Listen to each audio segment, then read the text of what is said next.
Bom, sejam todos muito bem-vindos a mais uma monitoria. Dessa vez vamos estar falando sobre relações filogenéticas. Eu sou o monitor de vocês, Guilherme. Bora lá. Bem, bem-vindos, né? Os tópicos abordados vão ser duas questões de resolução de exercício. Então eu trouxe aqui duas questões sobre relações filogenéticas entre os animais que nós vamos estar discutindo, e com elas a gente já vai poder estar entendendo o conteúdo muito bem. Mas primeiro, vamos entender o que é filogenética, né? A filogenética são hipóteses de relações evolutivas, ou seja, relações filogenéticas, de um grupo de organismos. Em outras palavras, pode ser definida como termo que visa determinar as relações ancestrais entre as espécies conhecidas. Ou seja, eu trouxe aqui uma imagem para a gente entender sobre a árvore da vida. Essa árvore da vida mostra todos os animais que estão presentes no mundo e que viveram também. O metazoa, por exemplo, é onde nós nos encontramos, seres humanos. O metazoa também é onde tem o mosquito, onde está a abelha, onde está o macaco, o chimpanzé, onde todos esses animais metazoários estão no metazoa, nessa classificação metazoa. Aqui, se vocês foram perceber também tem os fungos, né? Porque os fungos também são considerados animais. Lembra que uma das características principais que nos compara aos fungos é a reserva de glicogênio? Exatamente, os fungos têm reserva de glicogênio também. Igual a gente, os seres humanos temos reserva de glicogênio nos nossos músculos e no fígado, né? Temos também aqui o domínio das bactérias e da arque, né? Arque das bactérias. E é possível ver, né, o quão diverso e gigantesca é essa árvore da vida. E é exatamente pela filogenética que a gente consegue estudar o grau de parentesco. O que me faz ser parecido com um chimpanzé, com um gorila? O que faz, por exemplo, os répteis serem parecidos entre si, né? O crocodilo com a cobra, com o lagarto. Quais são é, esses métodos, essas características que não fazem ter essas comparações, né? Exatamente isso que a filogenética estuda, é esse grau de parentesco evolutivo entre os animais. Mas que animais são esses? Lembrando que atualmente nós temos 33 filos de animais. Porém, no ensino médio, a gente só estuda 8. 8 invertebrados com mais um, que é os vertebrados, o cordato. Então a gente estuda 9 filos de animais. Eu trouxe aqui um outro gráfico para vocês entenderem mais ou menos como que é a filogenia do reino animalia, só que utilizando a fenda do biquíni. Né? Então começamos ali embaixo pelo plâncton, né, que é um protozoário, ele é unicelular, e a partir do momento que adquiriu essa característica, né, foi selecionado pelo meio, a multicelularidade, pôde-se formar os animais, né? Então aí formou-se os poríferos, os quinidários, os asqueumintos, né? Que tem dentro os plateumintos, nemateumintos, os artrópodes, os anélidas, os moluscos, os equinodermas e os cordados, que nós fazemos parte, né? Dos cordados, os vertebrados. O porífero, quinidário, asqueuminto, artrópode, anélida, molusco e equinoderma são seres vivos invertebrados, ou seja, eles não apresentam coluna vertebral e nem crânio, né? E o que faz, por exemplo, um porífero ser parecido evolutivamente com o quinidária é exatamente essas características que estão listadas nesse cladograma.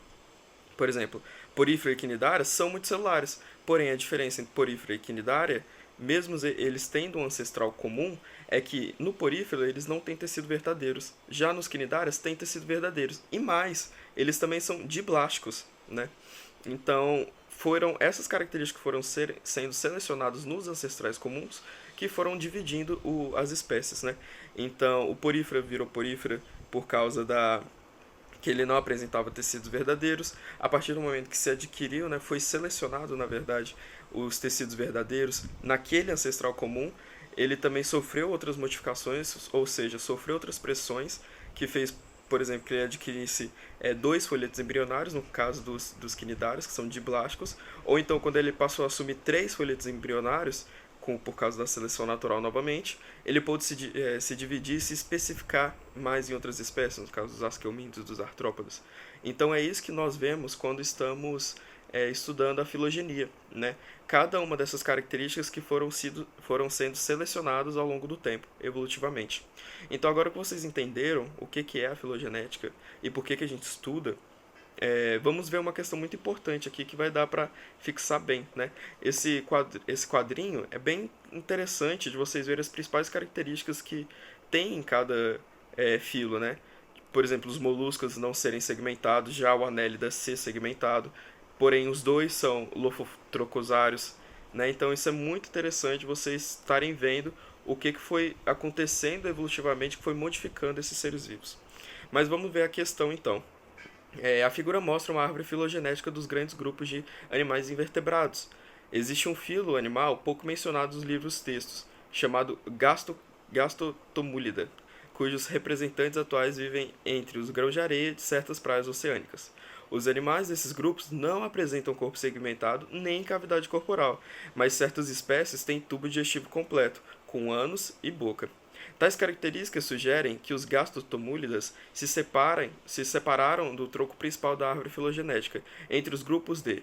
Então ele está querendo saber nessa questão onde que esse filo, gastotomúlida, pode ser inserido, em qual parte. Ou seja, para a gente poder inserir, ele tem que ter um grau de parentesco com os animais que já estão presentes lá. E ele deu uma dica para a gente, ele falou que primeiro são invertebrados. Então aqui a gente não tem os cordados, né? Só tem animais invertebrados, que não apresentam coluna vertebral e nem crânio. E ele falou também que não apresentam corpo segmentado nem cavidade corporal. Então a gente vai ter que procurar nessa imagem onde que não tem corpo segmentado e nem cavidade corporal. Então ali, ó, corpo segmentado, onde tem anelídeo e artrópode, a gente não pode pegar ali. Não pode colocar ele entre anelídeo e artrópode. Ou nem entre anelídeo e molusco, exatamente porque ele tem corpo segmentado. E o que a gente quer é que não tem corpo segmentado e nem cavidade corporal. E o que seria essa cavidade corporal? O celoma. Então, mais outra coisa, a gente também não pode pegar nem molusco, nem anélida, nem artrópode, porque esses três têm celoma. E ele está falando pra gente que não tem cavidade corporal. Então, a gente tem que colocar o nosso grupo antes de indivíduos que possuem celoma. Então, esse grupo deve ficar antes de nemateuminto. Agora, a gente tem que entender aonde entre nemateuminto que a gente tem que colocar esse grupo. E ele falou mais uma característica. Certas espécies têm tubo digestivo completo. Como que eu sei que essas espécies têm tubo digestivo completo? Infelizmente você tinha que saber, né, estudando esses animais, que quinidário não tem tubo digestivo completo, ele só tem um buraco, ou seja, uma cavidade por onde o ânus e a boca, onde ele come e ele excreta. E plateuminto também não tem tubo digestivo completo. Aonde tem tubo digestivo completo é em nemateuminto. Então a resposta correta seria entre plateuminto e nemateuminto. Não pode ser entre nemateuminto e molusco, porque no caso molusco tem celoma, né? Então a gente não pode colocar entre esses dois. Então a alternativa correta seria entre plateuminto e nemateuminto, porque esse grupo Kinatostomúlida não tem corpo segmentado, não tem cavidade corporal e tem tubo digestivo completo, ok? Então, essa alternativa vai ser a alternativa C, e essa questão você tinha que ter uns conhecimentos básicos das características principais de cada grupo. Né? Saber que quinidário é diblástico e não tem tubo digestivo completo, saber que porífero, nesse caso, não vem ao caso, né, nessa questão, mas porífero não tem os 3 folhetos embrionários, plateuminto não tem tubo digestivo completo, porém, e ele é pseudo, ou ele não tem tubo digestivo completo, então sem cavidade corporal, e ele é acelomado. Nemateuminto, ele é pseudocelomado e ele é triblástico. Molusco, ele tem celoma, mas ele não é segmentado. E anelídeo artrópode tem celoma e é segmentado. Tudo bem? São as características principais de cada grupo. A próxima questão observe a figura a seguir, que trata da provável filogenia para os invertebrados, compreendendo X, a presença de 3 folhetos embrionários, Y, a presença de celoma, e Z, a ocorrência de deuterostomia. 1, 2 e 3 podem ser respectivamente apresentados pelo seguinte grupo de animais invertebrados. Então, novamente, a gente está falando de animais invertebrados. Vamos começar por X. Compreendendo X, a presença de 3 folhetos embrionários.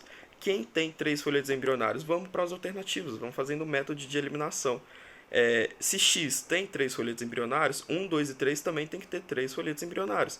Então, o animal 1, ele tem que ter 3 folhetos embrionários. Porífero tem 3 folhetos embrionários? Não tem 3 folhetos embrionários, então a alternativa está incorreta. Quinidário tem 3 folhetos embrionários? Também não tem, é diblástico, então está errado. Plateuminto tem 3 folhetos embrionários? Tem 3 folhetos embrionários. Nemateuminto? Também tem. Molusco? Também tem, então a gente está entre a C, D e E. Beleza. Y apresenta presença de celoma.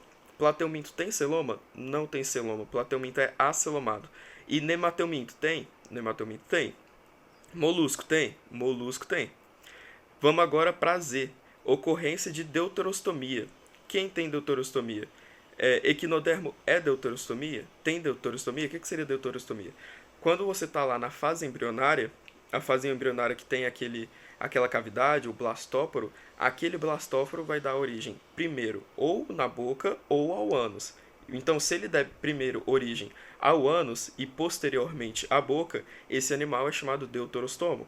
Porém, se aquele blastóporo dá origem à boca e depois ao ânus, esse animal é chamado de protostomo. Então, os animais deuterostômios são dois, equinodermos e cordados. Então, se ele está falando que Z, ocorrência de deuterostomia, pode ser ou equinodermos ou cordados. Então, a alternativa D, que é nematelminto, molusco e equinodermos, é a alternativa correta.